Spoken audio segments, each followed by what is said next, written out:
एक महान संत हुआ करते थे जो अपना स्वयं का आश्रम बनाना चाहते थे, जिसके लिए वो कई लोगों से मुलाकात करते थे। एक जगह से दूसरी जगह यात्रा के लिए उन्हें जाना पड़ता था। इसी यात्रा के दौरान उनकी मुलाकात एक साधारण सी कन्या विदुषी से हुई। विदुषी ने उनका स्वागत किया और संत से कुछ समय कुटिया में रुककर आराम करने की याचना की। संत उसके मीठे व्यवहार से प्रसन्न हुए और उन्होंने उसका आग्रह स्वीकार कर लिया। विदुषी ने संत को अपने हाथों का स्वादिष्ट बहुत ही प्यारा भोज कराया और उनके विश्राम के लिए खटिया पर एक दरी बिछा दी और खुद फर्श टाट पर सो गई। विदुषी को सोते ही नींद आ गई। उसके चेहरे के भाव से पता चल रहा था कि विदुषी चैन की सुखद नींद ले रही है। उधर संत को खाट पर नींद नहीं आ रही थी।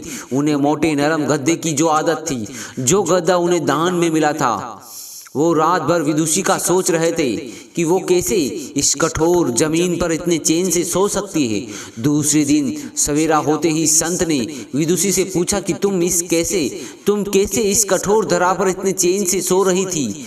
तब उसने बड़ी सरलता से उत्तर दिया कि हे गुरुदेव, मेरे लिए ये छोटी सी कुटिया एक महल के समान ही भव्य है।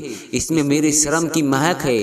अगर मुझे एक समय भी भोजन नहीं मिलता और एक ही समय मिलता है तो भी मैं खुद को भाग्यशाली मानती हूँ। जब दिन भर के कार्यों के बाद मैं इस धरा पर सोती हूँ तो मुझे माँ की गोद का आत्मीय एहसास होता है।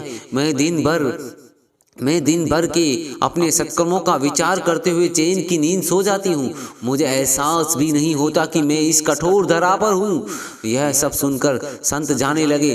तब विदुषी ने पूछा, हे गुरुवर, क्या मैं आपके साथ आश्रम के लिए धन एकत्र करने के लिए चल सकती हूँ। तब संत ने विनम्रता से उत्तर दिया, बालिका, तुमने जो मुझे आज ज्ञान दिया है उससे मुझे पता चला है कि चित्त का सुख कहाँ है।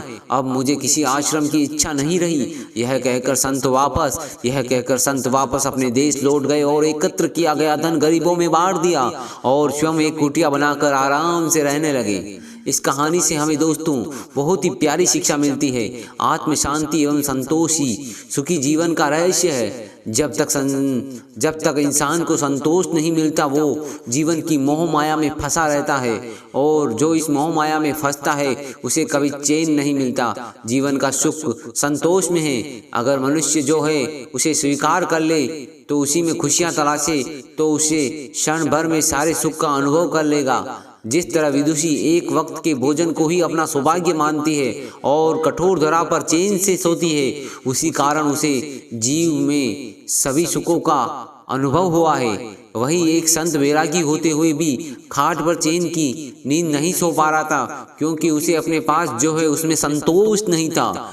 जिस दिन उसे यह स्वीकार कर लिया, यह सत्य जान लिया, उसे एक कुटिया में भी अपार शांति का अनुभव होने लगा। यह कथा सुखी जीवन का एक रहस्य है। आज घर में अपार धन दौलत ऐशो आराम होते हुए भी लोग सुख शांति से नहीं रहते, क्योंकि उन्हें जो है उसमें संतोष नहीं मिलता। कहते हैं ना, जिन्हें दूसरों की थाली में घी ज्यादा दिखता है वो कभी खुद चैन से नहीं रहते। व्यक्ति को हमेशा वो चाहिए जो उसके पास नहीं है, और वो मिल जाए तो नहीं, महत्वाकांक्षा उसकी जगह ले लेती है। इस तरह जीवन असंतोष में ही बीत जाता है और अंत समय में भी चैन नहीं मिलता। अतः संतुष्टि ही जीवन का मूल मंत्र है। अगर इंसान में संतोष है तो उसे कोई दुख नहीं तोड़ सकता। यही जीवन का रहस्य है।